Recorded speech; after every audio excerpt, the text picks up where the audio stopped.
বগুড়ার ধনুটে পুরুষের গোপনাঙ্গ কেটে দেওয়ার অভিযোগ উঠেছে এক নারীসহ কয়েকজনের বিরুদ্ধে।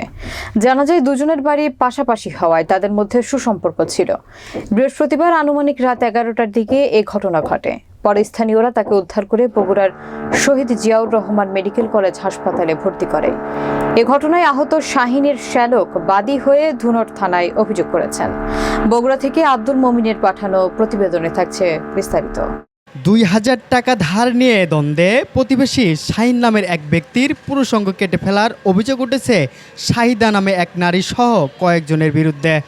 বৃহস্পতিবার বগুড়ার ধনুট উপজেলার নিমগাছি ইউনিয়নের বরুইতলি গ্রামে এ ঘটনা ঘটে। জানা যায় শাহিন আলমের বাড়ি এ ঘটনার সঙ্গে জড়িত। এই নারী বাড়ি প্রতিবেশী হওয়ায় এই সুবাদে তাদের মধ্যে সুসম্পর্ক ছিল। গত বৃহস্পতিবার অজ্ঞাত কোনো কারণে শাহিন আলমকে ডেকে নেয় শাহিদা খাতুন। পরে শাহিদা নিজেই শাহিন আলমের গোপনাঙ্গ কেটে দিয়েছে বলে স্থানীয়দেরকে জানিয়েছেন। রাতেই পালিয়ে যায় শাহিদা।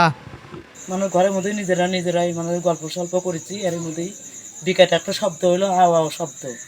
আমরা তাকে শুনে সমানে করছি যে বাইরে কী হলো, কেউ কি কোনো বাড়ির মারামারি কি কেঁচাল কাউ হলোটা কি।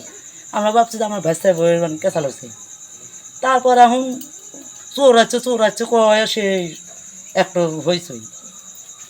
এর বাদে আমরা বাড়ি এসে সবাই মিলে তো একসাথে বাইরে বেড়াই ও মোরা যায় দেখি যে ওগুলো সব রক্ত আছে একটা হাতে, আর ওগুলো ওই মহিলার হাতে শহীদ। স্থানীয় সূত্রে জানা যায় উপজেলার নিমগাছি গ্রামের সরকারপাড়া এলাকার মৃত আয়েজউদ্দিনের ছেলে শাহিন মিয়া একই ইউনিয়নের শিয়ালি গ্রামের মৃত মধু সরকারের মেয়ে বিয়ে করে দীর্ঘদিন যাবৎ শ্বশুরবাড়িতে ঘরজামা হিসেবে বসবাস করছে। এদিকে মাঝবাড়ি গ্রামের নজরুল মিয়ার ছেলে দিনমজুর মিঠু মিয়ার স্ত্রী শাহিদা খাতুনকে নিয়ে পার্শ্ববর্তী একই এলাকার বরুইতলি গুচ্ছগ্রামে বসবাস করে আসছিল। আছে কামলা হয়েছে, আমি আবার আসছি বরতুলি এদিকে আসে আনতে দেখি অনেক লোকজন।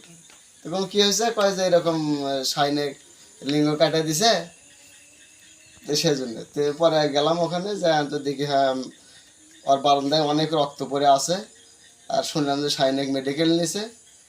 আর মহিলারা বলা বলি করতেছে যে এখানে নাকি তার হাতে তো একটা দাও নিয়ে অন্তর বলে ঘোরাফেরা করছে, তাই বলে নিজেই করছে যে আমি শাহিনের লিঙ্গ কাটে দিছি।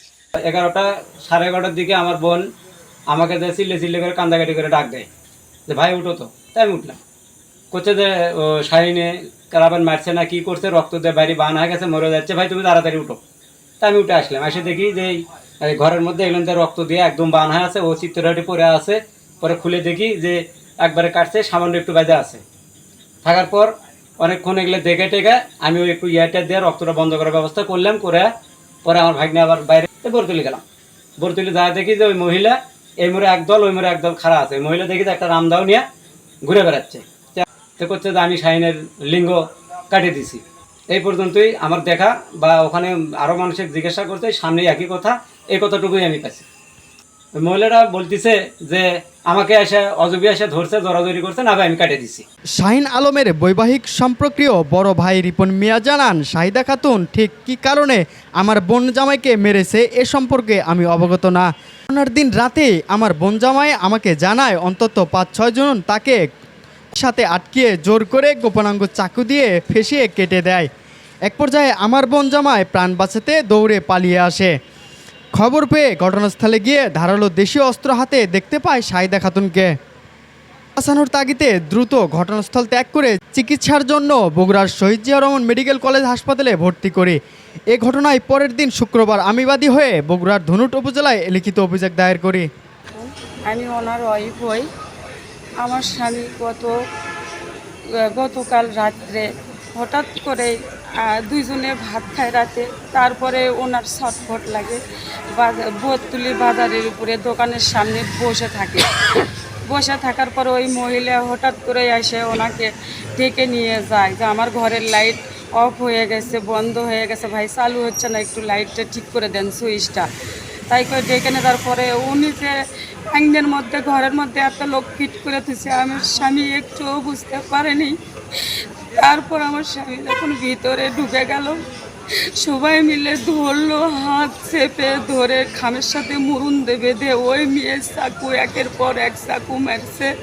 ধনুর থানার অফিসার ইনচার্জ সাইদুল আলম জানান, অভিযোগটি হাতে পেলে তদন্ত করে এ ব্যাপারে প্রয়োজনীয় পদক্ষেপ নেওয়া হবে। আব্দুল মমিন, রাজধানী টিভি, বগুড়া।